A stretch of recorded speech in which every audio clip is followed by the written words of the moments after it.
Sports here, back again with another episode of Inside the Locker Room with Skyhawks men's soccer. Joining us today, we've got head coach Dave Oberholtzer and freshman forward Lorenz Guintini.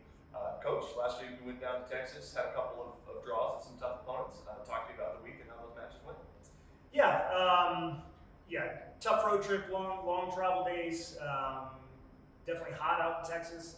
Not exactly what we were hoping for. Every time we go out, we're hoping to win, and probably just didn't do enough on either day to get that result. But I think the guys, having to come from behind and chase both games, showed a lot of heart and resiliency to fight our way back in and get results from both games. So certainly proud of that. We learned a lot, and I think we're still working towards getting our best performance. I think we're close, and as soon as things start clicking for us, then I think we're going to start to roll. Sweet. I want to do a quick highlight on Johan. I know he had 2 goals at St. Anne's, and I think as someone who's watched the program over the last few years, I think in the past maybe we've missed some of those cleanup opportunities in the box, and I mean, he got both of them and punched them both in. So what's that for you as a coach to know that you've got forwards up front that can kind of clean up when you have those slight opportunities? Yeah, I think the attacking group is just really dynamic. Obviously, Lorenz is a really important piece of that attacking group. But really, I feel like we can hurt teams from all different areas, and just really intelligent, high quality players that can find little pockets of space, in congested areas, and find a way to score and cause trouble. So it's a really exciting attacking group. I think as we've shown already, I think we're going to be able to score goals and cause teams trouble. Awesome. Yeah, Lorenz, for you, it's your first year here in Durango. How was your first trip to Texas?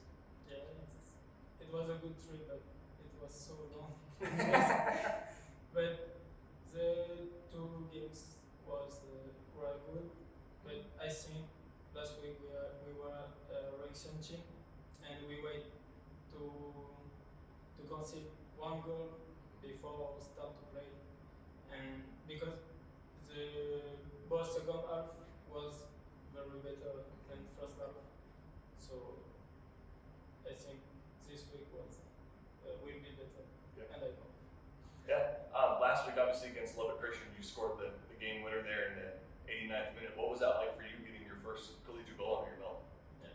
Last week against Christian Lubbock was very good feeling, and I was very happy to score, and just 28 seconds left, so the feeling was amazing, and scored up for my first game.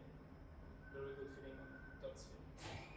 How's school going for you so far now that you've got to dive into some of your classes and dive into your curriculum?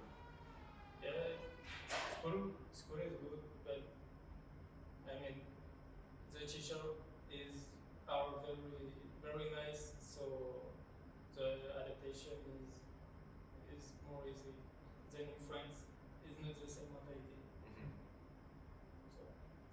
Awesome. Obi, for you, watching Lorenz play, sometimes he's way up on the front line, sometimes he kind of fades back to the midfield or fills in some of those winger spots when your other guys kind of make the push up front. What does Lorenz really bring to the table for your guys' attack?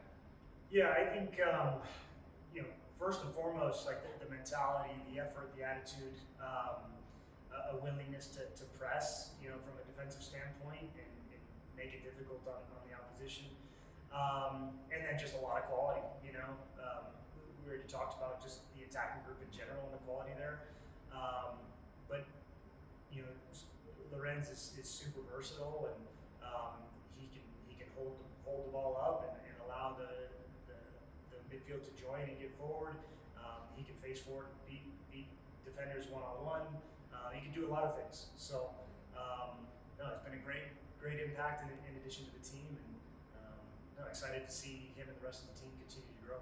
Yeah, I mean, you've got guys like Lorenz, Johan, Alessio from France. You've got Francisco, Julian, Raul from Portugal. What's it been like for you to kind of mesh different styles of soccer from all over the world kind of into your system and the way that you want to attack?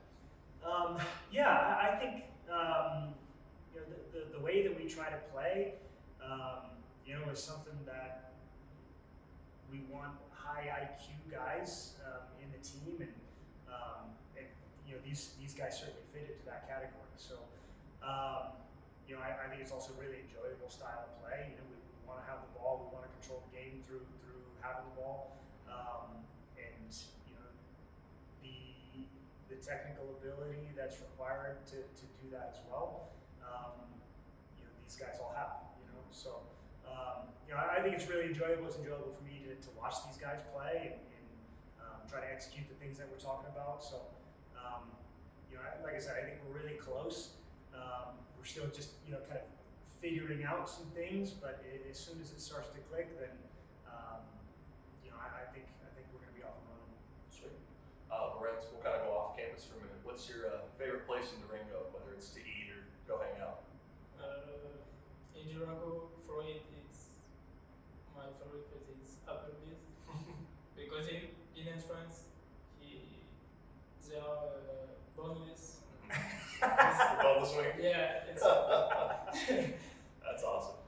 No, I mean we've got two more big regional matchups this week. You guys got Simon Fraser on Thursday, Northwest Nazarene on Saturday. What are you kind of expecting from a growth standpoint to look for this week? I mean, regardless of result, what can you take away and say this was a successful week? Yeah, I think clearly for us, like we said, we've been chasing games, and we've had slow starts. We want to be able to get out on the front foot and be aggressive, and put ourselves in a situation where the opposition is chasing the game and having to fight from behind. I think also defensively we need to shore some things up. We're looking for shutouts, and we haven't been able to put one on the board yet. So those are two things that we really want to focus on this week, and then just in general, excited to be back at home on Dirks, and always nice to be playing for our home fans, and a couple of games under the lights. So nothing beats the lights up here. Yeah. Be sure to join us this Thursday. We're playing Simon Fraser at 7 o'clock under the lights on Dirks Field, and then be right back here again on Saturday night for another 7 p.m. matchup against a great Northwest Nazarene opponent from the Great Northwest